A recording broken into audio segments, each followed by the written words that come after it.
নমস্কাৰ বন্ধু বান্ধৱীসকল, আমাৰ ৰাখিফল চেনেলটোলৈ আপোনালোকক স্বাগতম জনাইছোঁ।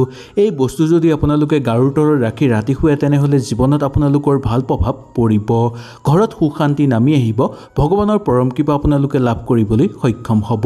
বিশেষকৈ মহিলাসকলে শোৱাৰ সময়ত এই বস্তুকেইটা নিশ্চয় গাৰুৰ তলত ৰাখি শুব। ইয়াৰ ফলত মা লক্ষ্মীৰ কৃপা আপোনালোকে লাভ কৰিবলৈ সক্ষম হ'ব, যাৰ ফলত আপোনালোকৰ ঘৰৰ পৰা দৰিদ্ৰতা দূৰ হৈ পৰিব। দেখিবলৈ গাৰুটো একেবাৰে সাধাৰণ হ'লেও ইয়াৰ উপকাৰিতা বহু। কোৱা হয় যে মানুহ যিমানেই ধনী নহওক কিয় শোৱাৰ কাৰণে সাধাৰণ গাৰুটোৱেই ব্যৱহাৰ কৰে।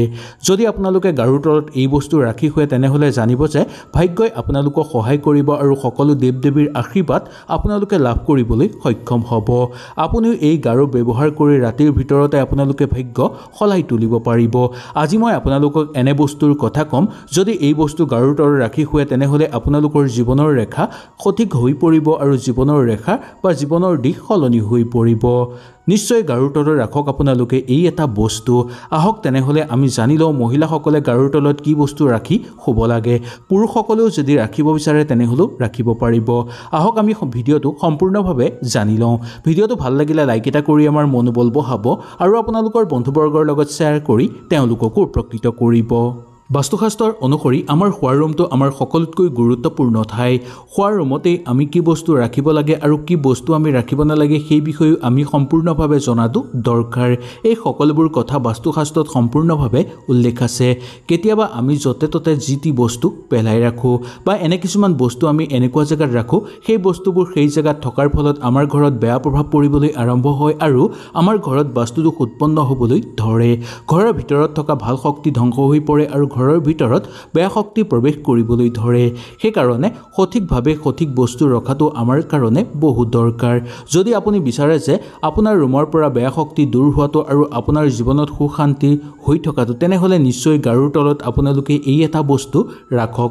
ইয়াৰ ফলত আপোনালোকৰ জীৱনলৈ সুখ শান্তি নামি আহিব, সকলো ক্ষেত্ৰতে সফলতা অৰ্জন কৰিব পাৰিব আৰু পৰিয়ালৰ মাজত আপোনালোকৰ শুভ প্ৰভাৱ পৰিব।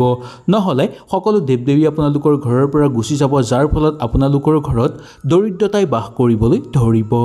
1 নম্বৰটো, বাস্তুশাস্ত্ৰৰ অনুসৰি কোৱা হৈছে যে কোনো ধাৰ্মিক বস্তু যদি আমি লগত ৰাখিব পাৰোঁ তেনেহ'লে ইয়াক বহু শুভ বুলি মনা যায়। যদি কিবা কামলৈ আমি ওলাই যাওঁ, সেই কামতো যদি আমি হাতত বা পকেটত ধাৰ্মিক বস্তু ৰাখি যাওঁ তেনেহ'লে সেই কাম আমাৰ সম্পূৰ্ণ হৈ পৰিব। কোনো ধাৰ্মিক বস্তু লগত ৰাখিলে আপোনাৰ সদায় ভাল হ'ব। গাৰুৰ তলত ধাৰ্মিক বস্তু ৰাখিলে আপোনাৰ ভাগ্য সলনি হৈ পৰিব। কোনো ধৰণৰ আপোনালোকৰ ভয় নাথাকিব আৰু কোনো ধৰণৰ ক্ষোভ নাথাকিব। সফলতাৰ দিশত আপোনালোকে আগবাঢ়ি যাব পাৰিব। সেইকাৰণে গাৰুৰ তলত ধাৰ্মিক বস্তু ৰাখি ৰাতি শোৱাটো বহু শুভ বুলি মনা গৈছে। ধাৰ্মিক বস্তুৰ ভিতৰত আপোনালোকে যিকোনো তন্ত্ৰ মন্ত্ৰৰ কিতাপ ৰাখিব পাৰে বা ওম লিখা কিছু ছবি আপোনালোকে ৰাখিব পাৰে বা ধাৰ্মিক যিকোনো বস্তু আপোনালোকে গাৰুৰ তলত ৰাখি শুলে ইয়াক বহু শুভ বুলি মনা গৈছে। এনে কৰিলে সকলো দেৱ দেৱী আহি আপোনালোকৰ ঘৰত বাস কৰিব, বিশেষকৈ মা লক্ষ্মীৰ পৰম কৃপা আপোনালোকৰ ওপৰত পৰিব, যাৰ ফলত আপোনালোকৰ ঘৰত সুখ শান্তি বৃদ্ধি পাব, ধন সম্পত্তি বৃদ্ধি পাবলৈ ধৰিব আৰু ঘৰৰ পৰা সকলো দুখ শক্তি নোহোৱা হৈ পৰিব। 2 নম্বৰটো, শোৱাৰ সময়ত মহিলাসকলে বা শোৱাৰ আগতেই মহিলাসকলে গাৰুৰ তলত নিশ্চয় বিজুৰীয়া সংখ্যাত আপোনালোকে লং ৰাখিব। এটা ৰাখিব পাৰিব, 3টা 5টা 7টা 9টা এনেধৰণে আপোনালোকে লং ৰাখিব।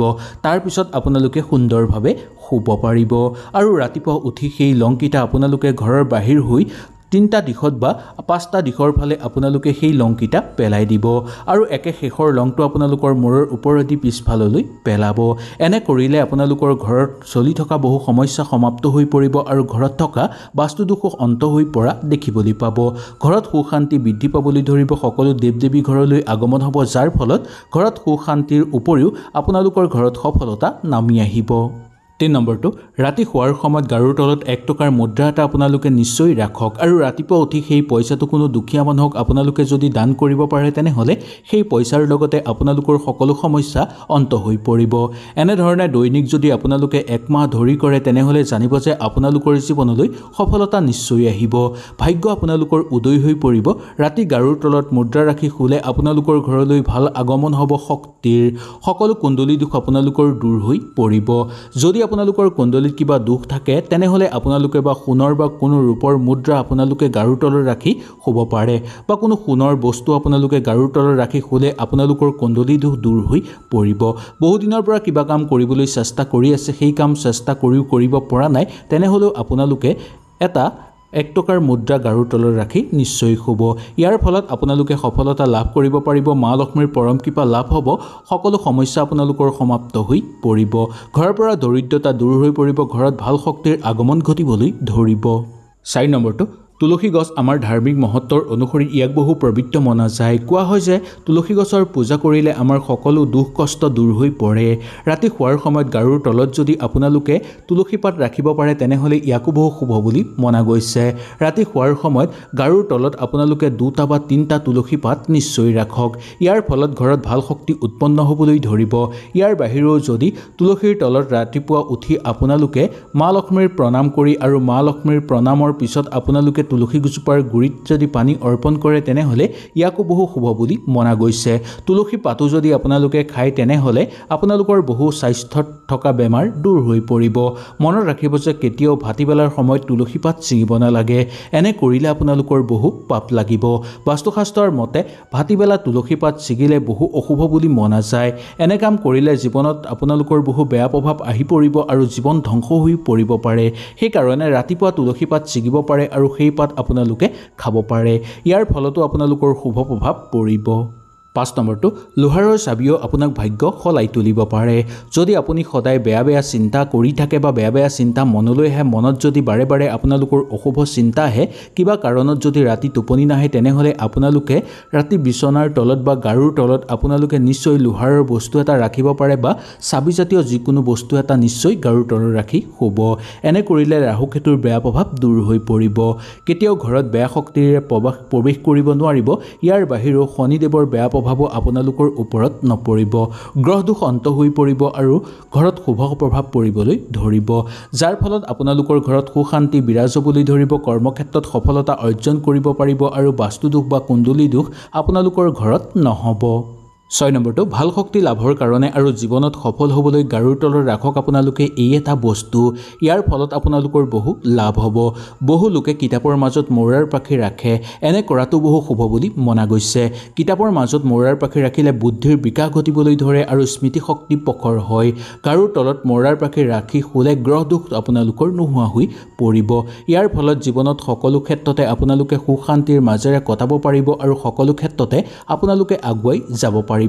মৌৰাৰ পাখি আপোনালোকৰ জীৱনলৈ শুভ প্ৰভাৱ লৈ আহিব। ৰাতিপুৱা উঠি সদায় মৌৰাৰ পাখিটো আপোনালোকে দৰ্শন কৰিব। ইয়াৰ ফলতো আপোনালোকৰ ওপৰত ভাল প্ৰভাৱ পৰিব আৰু ভগৱান শ্ৰীবিষ্ণুৰ পৰম কৃপা আপোনালোকে লাভ কৰাৰ উপৰিও ভগৱান শ্ৰীকৃষ্ণ আৰু মা লক্ষ্মীৰ পৰম কৃপা আপোনালোকে লাভ কৰিবলৈ সক্ষম হ'ব, যাৰ ফলত আপোনালোকৰ ঘৰত চলি থকা সকলো সমস্যা দূৰ হৈ পৰিব, বেয়া শক্তি ধ্বংস হৈ পৰিব আৰু জীৱনৰ দিশত আপোনালোকে সঠিক দিশ বিচাৰি পাব। কৰ্মক্ষেত্ৰত সফলতা লাভ কৰিব পাৰিব, প্ৰচুৰ পৰিমাণে ঘৰত অৰ্থৰ উপাৰ্জন হ'ব আৰু সকলো দিশতে আপোনালোকে আগুৱাই যাব পাৰিব। 7 নম্বৰটো গাৰুৰ তলত আপোনালোকে যদি এটা নহৰু ৰাখে বা নহৰু ফুটা এটা গাৰুৰ তলত ৰাখি ৰাতি শুৱে, ইয়াৰ ফলত আপোনালোকৰ জীৱনলৈ ভাল প্ৰভাৱ নামি আহিব।